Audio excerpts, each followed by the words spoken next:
Doctor निघालेत, लवकर येतील. मला खरंच डॉक्टरची गरज नाही अरे. अरे असं कसं गरज नाहीये? हे बघ तुला नसेल गरज आदित्य, पण मला आहे. मला ना मला श्वास घेता येत नाहीये. डॉक्टरांची गरज आहे. तुम्ही लवकर डॉक्टर. नाही का गो रिलॅक्स. एक काम कर ना, तू खाली जाऊन आराम कर. हा जा. ओ मला नाही करायचं आराम. तुम्ही मला काही कारण सांगू नका. तुम्ही पहिलं डॉक्टरांना बोलवा इथे. त्याला काय झालंय मलाही कळलं पाहिजे. मी नाही जाणार डॉक्टर आल्याशिवाय. मग शांत राहा.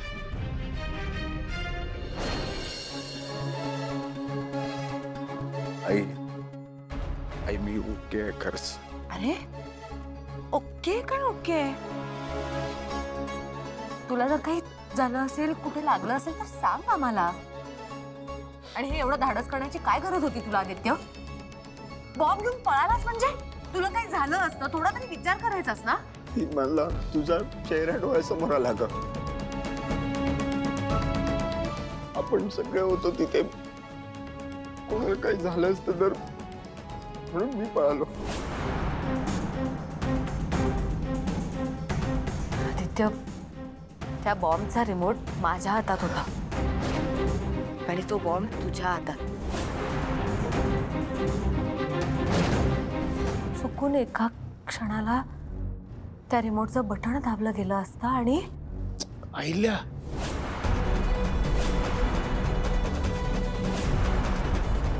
मी काय करणार होते आदित्य? कशी जगले असते मी? प्लीज असं नको बोलू. हे बघा, हे जे कोणी केलंय त्यांना लवकरात लवकर शोधून काढा. आणि ह्या गोष्टीचं गांभीर्य लक्षात घ्या, कारण फक्त आम्हीच टार्गेट होतो असं नाही, तिकडे अजून खूप लोक होती आणि त्या सगळ्यांचा जीव धोक्यात होता. कायदा त्या गुन्हेगारांना शिक्षा देईलच, पण ते सगळ्यात आधी माझे गुन्हेगार आहेत आणि मी त्यांना सोडणार नाही. सावित्री आत्या, पाणी आणा. हळू हळू हळू. वर बघ वर बघ. हळू. येतो मॅडम. हे पाणी.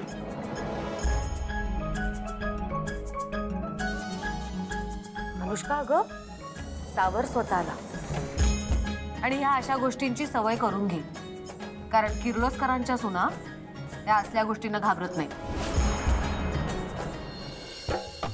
तर साधा दिवाळीतला फटाका फुटला तरी घाबरते हो मी. ते तर खरा खुरा बॉम्ब होता. कुणी घाबरलं असतं? घाबरू नको म्हणे. कधी कधी ना आमच्या बहिणी काहीही बोलतात. आणि आदित्य, पुढच्या वेळेला हे असं काहीतरी धाडस करण्याआधी जरा अनुष्काचा सुद्धा विचार कर. आदित्य, तुला कसं कळालं? म्हणजे कोणी सांगितलं तुला तिथे कोणी बॉम्ब ठेवलाय ते? नाही म्हणजे मी यासाठी विचारते की आपल्या जीवावर कोण उठलाय काय माहिती. हे बघ, या सगळ्या प्रश्नांची उत्तरं आपण नंतर शोधूया. आता आदित्यला आराम करू.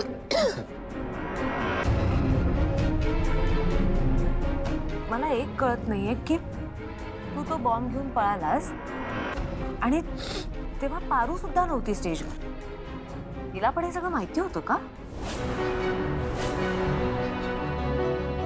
पारू कुठे आहे? पारू कुठे आहे? सावित्री आत्या. थांब थांब आदित्य थांब. मी आले पारूला बघून कुठे आहे ते.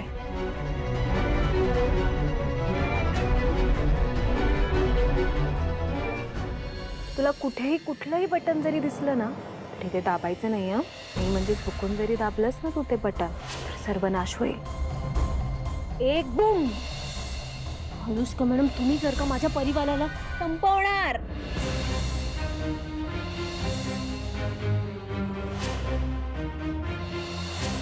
स्टेजवर जातेस पण बटन दाबू नकोस, नाहीतर धमाका होईल. Boom. Aditya sir, Aditya sir. Paru, पहिला टाइमर आहे 3 मिनिटं. पारू, मला हा कुठेतरी खूप लांब नेला पाहिजे. Please, सोड. Sir, Aditya sir. हे दिशा मॅडमचं एकट्याचं काम नाही. दिशा मॅडम सोबत अनुष्का मॅडम बी त्यांची साथ द्यायला आहेत. माहित आहे मला. या अनुष्का मॅडम चांगल्या नाहीत हे मला आधीच कळलं होतं, पण ते इतक्या खालच्या पातळीला जातील याची अपेक्षा नव्हती मला. अनुष्का मॅडम आणि दिशा मॅडमचा काय संबंध आहे?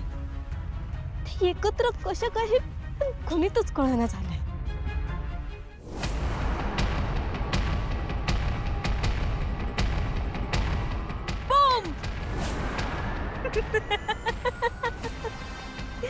काय गो इकडे लपून बसलीस लब्बाट?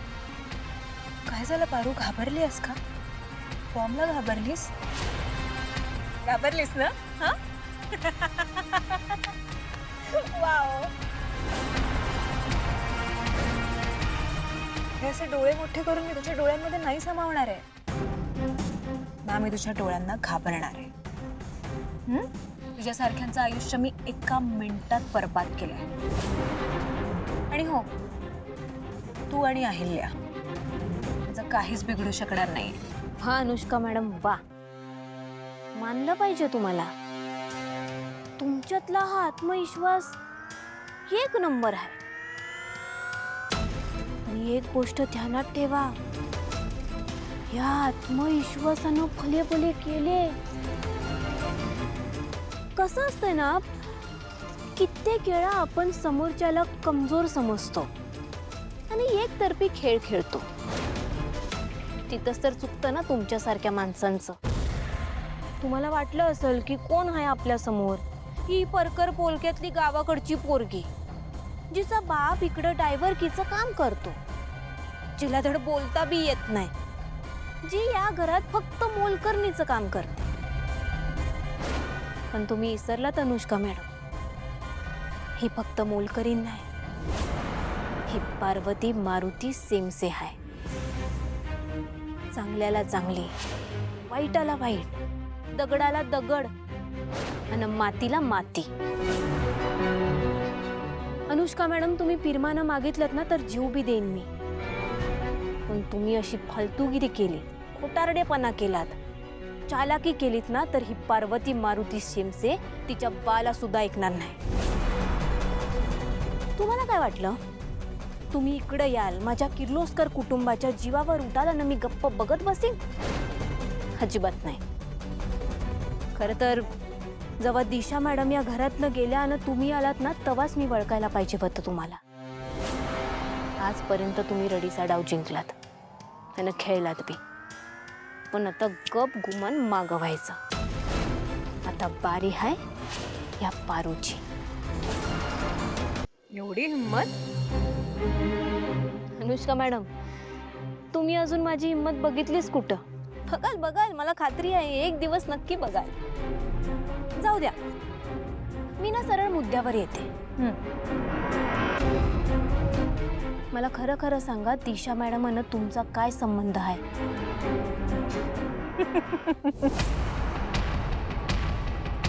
मला हा आवडलाय बदल. आता कसं मज्जा येईल मला तुझ्यासोबत खेळ खेळायला. आणि काय ग पारू, तुला सगळ्यातलं सगळं कळतं ना? ही एवढीशी छोटीशी गोष्ट तू शोधून काढ ना. थोडीशी मेहनत घे. घेईन, त्यात काही शंकाच नाही. पण मला नाही वाटत की मला शोधायची बी गरज पडेल. कारण ज्या वेळेला मी देवी आईना तुमचं समजा सत्य सांगेन, तेव्हा दिशा मॅडमची या घरातनं पाठवणी केली होती, तशाच पाठवणीची सोय मी तुमची करीन. तू माझं सत्य सांगशील आणि मी गप्प राहील.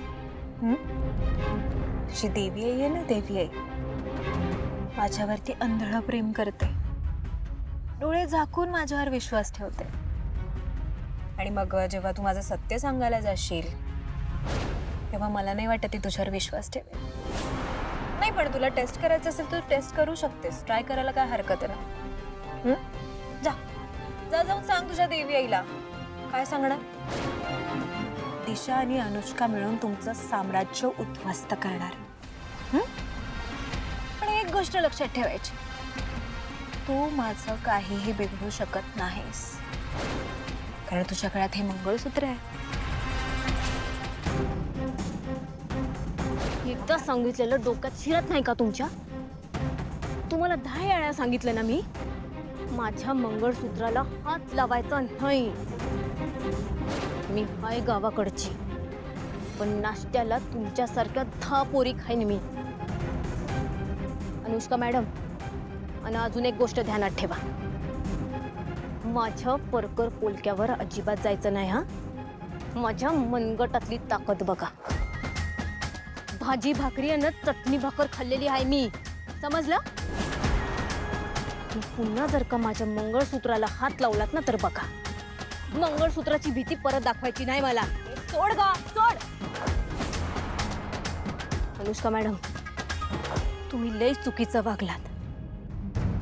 माझ्या देवी आईंच्या जीवावर, आदित्य सरांच्या जीवावर, माझ्या किर्लोस्कर कुटुंबाच्या जीवावर उठलात तुम्ही.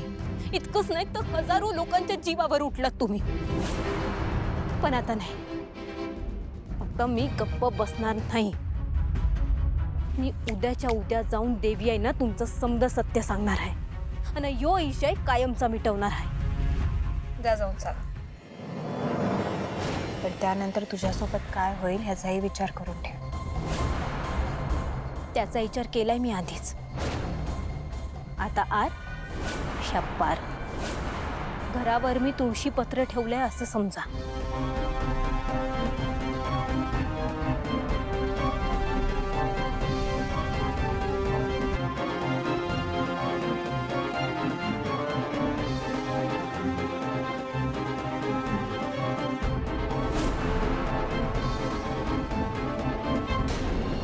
आज किर्लोस्कर ग्रुप ऑफ कंपनीजच्या एका मोठ्या कार्यक्रमात बॉम्ब ठेवल्याची घटना उघडकीस आली. हा हल्ला नियोजित असल्याचे पोलिसांनी सांगितले. कंपनीच्या ब्रँड अँबॅसेडर पारू, कंपनीच्या मालकीन अहिल्यादेवी किर्लोस्कर आणि कंपनीचे CEO आदित्य किर्लोस्कर व इतर सगळे ग्रुप आहेत. कोणालाही इजा झालेली नाही.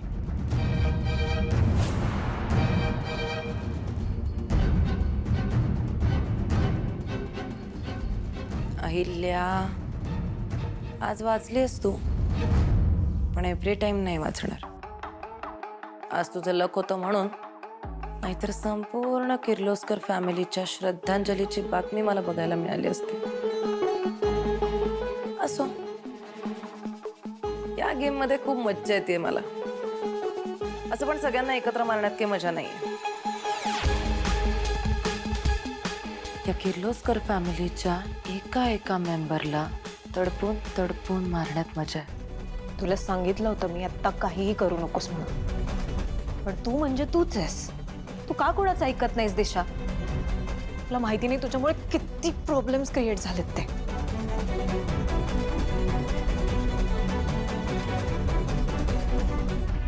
अनुष्का, डोंट वरी. हे बघ, ती अहिल्या आज जिंकली आहे, पण हा थोड्याच दिवसांचा गेम आहे. एव्हरी टाइम तिचं लक तिला साथ नाही देणार. तुला कळत नाहीये, आता आपण काहीही करू शकणार नाहीये. ती पारू जाऊन अहिल्याला सगळं सांगेल, सगळं. आणि त्यानंतर तिला आपलं रिलेशन कळायला पण वेळ लागणार नाहीये. सगळं बिघडलं नाहीये, उलट आत्ता कुठे स्टार्ट झालंय. आणि काय ना अनुष्का, 2 पावलं मागे आलं की मग जास्त लांबवर उडी मारता येते.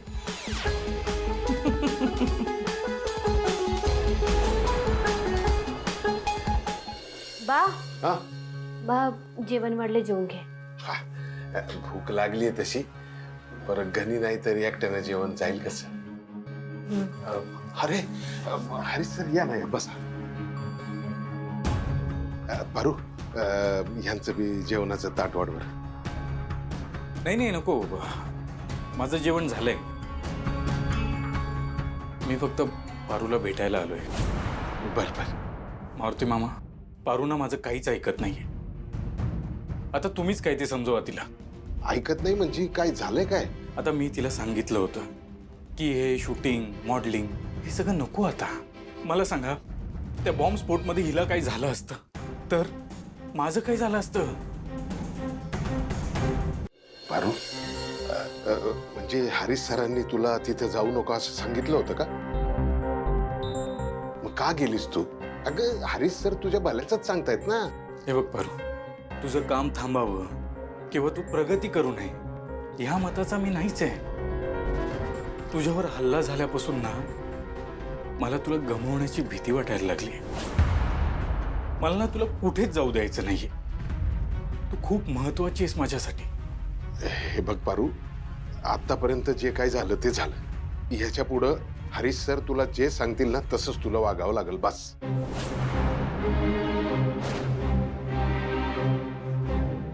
ठीक आहे बा. हरीश सर म्हणतील तसंच वागेन मी. पण बा मला एका प्रश्नाचं उत्तर दे. तू गाडी चालवत असताना आदित्य सरांच्या गाडीचे ब्रेक फेल झाले असते तर तू त्यांना एकट्यालाच गाडीत सोडून उडी मारली असतीस? असं कसं? अगं आपल्या मालकाचा जीव वाचवणं हे आपलं कर्तव्य आहे. मग मी बी तेच केलं बा. तुझ्या संस्काराला मी जागले. आपल्या मालकावर संकट आलेलं असताना त्यांना असं एकट्याला सोडून जाणं मला नाही पटलं. हरीश सर म्हणजे तुम्ही म्हणताय ते बी पटतंय मला आणि पारू जी काय बोलते ते पण खरंच आहे ना. कसं आहे माझी पारू अल्लड आहे पण अविचारी नाही. म्हणजे आम्ही स्वप्नात सुद्धा मालकाला अडचण आल्यानंतर त्याला तसंच सोडून जाऊ असं कधी विचार करणार नाही. पण मला एक कळत नाहीये हे समज काय चाललंय आणि कोण करतंय हे समज. बा हे समजा कुणी केलं आहे हे माहित आहे मला. आणि हे समजा मी उद्या देवी आईंसमोर आणि समद्यांसमोर सांगणार आहे. माहिती मग कोण आहे ते सांग तरी मला. तिशा मॅडम. तिशा मॅडमचं कारस्थान आहे हे. अगं बाबो. आणि त्यांच्यासोबत या समजामध्ये कोण कोण सामील होतं हे बी मला माहित आहे. आणि हे समजा मी उद्या सांगणार आहे. अरे देवा. मारुती मामा, मला पारू सोबत एकांतात बोलायचंय. बोलू का? हो विचारताय काय? तुम्ही बोला तोपर्यंत मी जेवून घेतो. बोला. पारू ये ना. ये.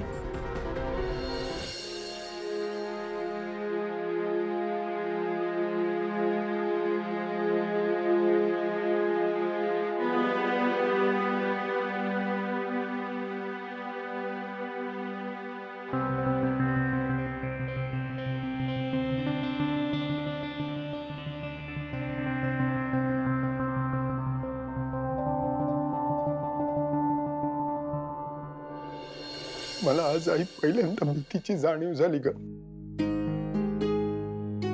माझा जीव जाईल म्हणून नाही, तू माझ्यापासून लांब जाशील म्हणून. आई मी तुझ्याशिवाय नाही जगू शकत ग.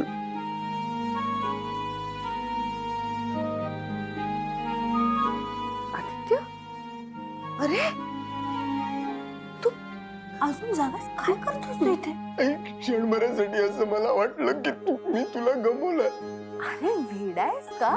तुझ्याशिवाय जगण्याची मी कल्पना करू शकत नाही आई.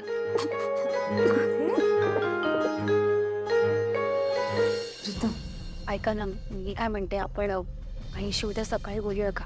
त्यांना आत्ता नको डिस्टर्ब करायला, त्या खूप थकल्या असतील. बघ प्रिया, आई जर दमली असेल किंवा तिचा डोळा लागला असेल ना तर मी फक्त बघून जाईन तिला. पण आईला बघितल्याशिवाय मला चैन नाही पडणार. प्लीज. हा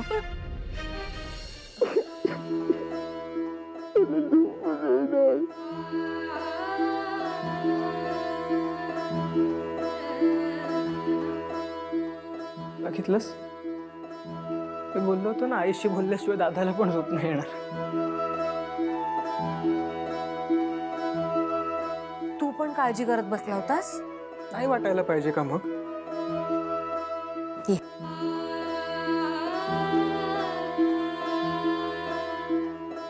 आई, माझ्या आणि दादासाठी तूच सगळं आहेस.